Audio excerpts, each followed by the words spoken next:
New reports are emerging of Pope Benedict's brother and how he led a choir camp that had hundreds of boys who were allegedly sexually assaulted or just physically assaulted. Now, the place in question is known as this big boarding school for choir boys that are within the Catholic religion. And a lot of them end up being very famous composers. But unfortunately, an investigation has revealed that a lot of these boys who went to this school were abused in one way or another. Now, the priests at this boarding school for boys like to make the students take off their clothes and bend over for either a violent whipping or forcible anal sex. Sometimes the priests made them drink red wine. Sometimes the priests masturbated in front of the children. Other times they made the children masturbate for them, perform oral sex, or fondle each other. Now, I should note that these are allegations that are being put forth by the lawyer representing the boys who were allegedly abused, okay? Nothing has been proven so far in a court of law. However, there is a famous composer who came forward and talked about his own experiences when he went to this boarding school. His name is Frank Wittenbrick. And he said that he experienced much of the abuse that was outlined by the lawyers for these boys. Now, the statute of limitations has run out on these cases, so it's very unlikely that justice will ever be served in these cases. But let me give you some more information. According to the reports, at least 231 and more likely as many as 700 boys who attended the school between 1953 and 1992 were subjected to what has been described by the victims as ritual abuse.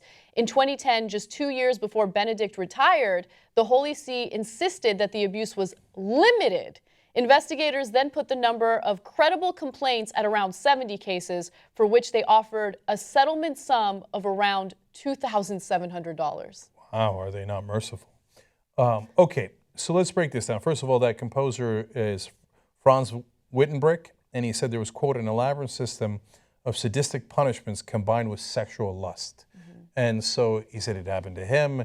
He did get invited up to the headmaster's house, into his personal apartment, and they'd have wine, and then they would be forced to perform sex acts upon one another and then upon the priests.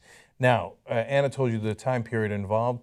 Well, Father George Ratzinger, the elder brother of Pope Benedict, Joseph Ratzinger, he conducted the choir between 1964 to 1994. So that period overlaps significantly. Yep. Now, that doesn't mean he did it, and that there are no specific allegations towards him other than violence. And so let me explain that part, because this is very important. Father Ratzinger, the elder that conducted the choir, had apologized for slapping students. Okay, now, usually when it's like a plea deal, right? When you agree to apologize in public for doing something, you've probably done something far, far worse, right? So he apologized for slapping students. Then he said, quote, I always had a bad conscience, I bet you did, and I was happy when in 1980 corporal punishment was banned by lawmakers. So like, I didn't like it that we kept caning them. I mean, I caned them, slapped them, whatever it is, I did. And God knows what else other people did. But I always had a bad conscience about it. Wow, thank you for that admission. Yeah.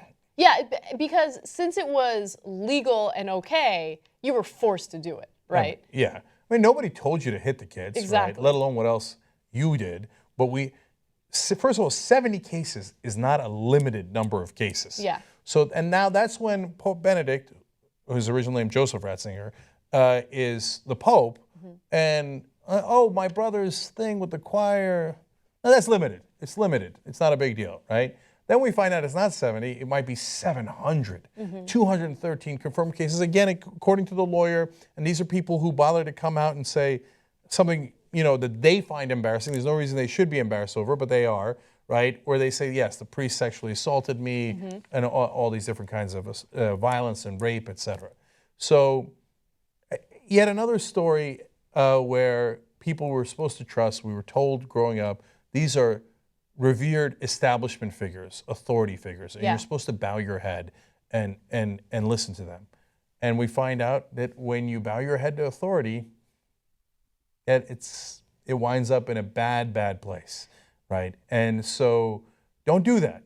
Don't do that. Don't assume that people in positions of power are here to help you.